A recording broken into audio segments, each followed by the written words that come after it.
Bonjour les amis, j'espère que vous allez bien. Je suis heureux de me retrouver aujourd'hui avec vous.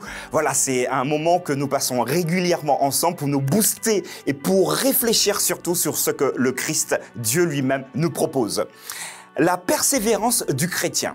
Alors j'aimerais vous poser cette question de savoir si vous êtes persévérant.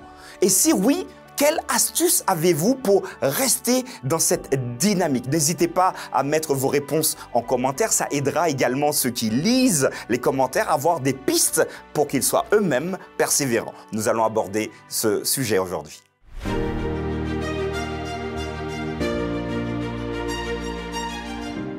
Aujourd'hui, la pensée du jour se trouve dans Hébreux, chapitre 10, verset 36. Vous avez en effet besoin de persévérance, afin qu'après avoir accompli la volonté de Dieu, vous obteniez ce qui vous est promis. Voilà, il y a quelques instants, je vous posais donc cette question de savoir comment faites-vous pour être persévérant. Vous savez, très souvent, quand nous entamons un projet, c'est difficile d'être constant. Alors, au début, voilà, c'est tout beau, tout nouveau. Alors, nous sommes à fond, nous nous donnons à fond, nous ne comptons pas nos heures, mais avec les mois, les années, nous nous fatiguons et puis finalement, voilà, la motivation diminue. Or, le texte et l'idée pour nous aujourd'hui, c'est d'être persévérant jusqu'au bout. Alors, j'aimerais dire que si vous avez un projet professionnel, parfois, vous pouvez être persévérant puis vous constatez que ça ne fonctionne pas non plus. Alors, il y a deux versions. Soit certains se disent « Non, mais je suis chrétien, j'ai prié, il faut que je sois persévérant et mon projet fonctionnera forcément. » C'est la première possibilité. Mais restez également à l'écoute de Dieu qui vous fait un clin d'œil. Attention, tu es persévérant, mais là, tu es en train de t'épuiser. Tu es en train également de casser ta famille parce que tu passes pas du temps avec eux. Tu es à fond dans tes activités professionnelles, sociales ou autres et ta famille en pâtit. Alors, Dieu nous invite parfois à être persévérant, oui, mais dans sa volonté. Or, la famille, c'est quelque chose d'exceptionnel que Dieu nous accorde. En tout cas, pour ceux qui sont en famille, prenez soin de votre famille. Et même si votre activité professionnelle vous prend du temps, donc c'est chronophage, pensez, attention, à rééquilibrer les choses pour que vous ne cassiez pas non plus votre famille. Alors, qu'est-ce que c'est finalement la persévérance du chrétien ?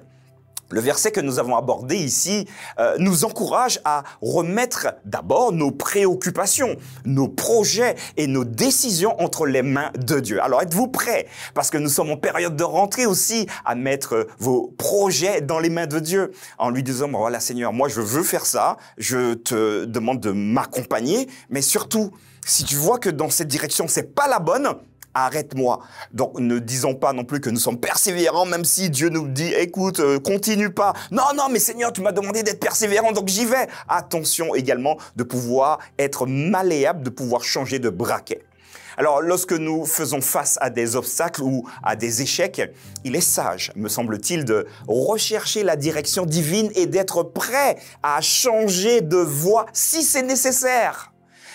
Inutile de s'obstiner dans quelque chose qui ne fonctionne pas. Ça nous fatigue. Et puis, nous pouvons aussi être irritables et fatiguer aussi ceux qui nous entourent. Cela signifie également que la réussite ne dépend pas uniquement de nos propres efforts, mais aussi de notre confiance en Dieu. En matière spirituelle, il en est de même. Nous pouvons faire bien évidemment des efforts pour que nous soyons les plus affûtés possibles spirituellement parlant, les plus semblables au caractère de Jésus. Mais retenons également que finalement, la confiance en Dieu nous permettra d'être de ceux qui aujourd'hui et encore demain seront persévérants. Celui qui est persévérant quand la fatigue est là, prend du temps, peut-être ralentit sur la vitesse pour dire, voilà Seigneur, je suis fatigué. Mais j'aimerais quand même, j'avais l'habitude de faire 10, 15, 20, 35 pas. Aujourd'hui, je ferai quand même 2 pas. 2 pas avec toi. Et c'est intéressant, ne soyez pas tout le temps à fond. Pourquoi? Parce que même spirituellement, nous pouvons nous fatiguer. N'hésitez pas à me dire ce que vous en pensez en commentaire, la persévérance du chrétien. Et puis, les amis, merci pour votre présence. Je vous aime beaucoup et je vous dis à demain pour une nouvelle pensée du jour.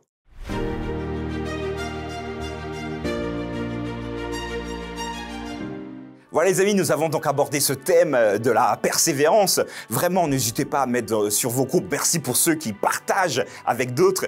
Je remercie aussi ceux que j'ai croisés en vacances, qui m'ont fait un petit coucou. Alors forcément, je vous connais pas, vous me connaissez parce que vous me voyez régulièrement. Mais merci de vous être arrêtés parfois, même sur des zones un peu particulières, parce que la montagne, voilà. Donc, coucou à celles que j'ai rencontrées à la montagne. J'espère que vous allez bien. Demain, nous allons aborder « N'oubliez pas de vous reposer ». Ce sera le thème. Alors, je vous donne rendez-vous demain pour une nouvelle pensée du jour.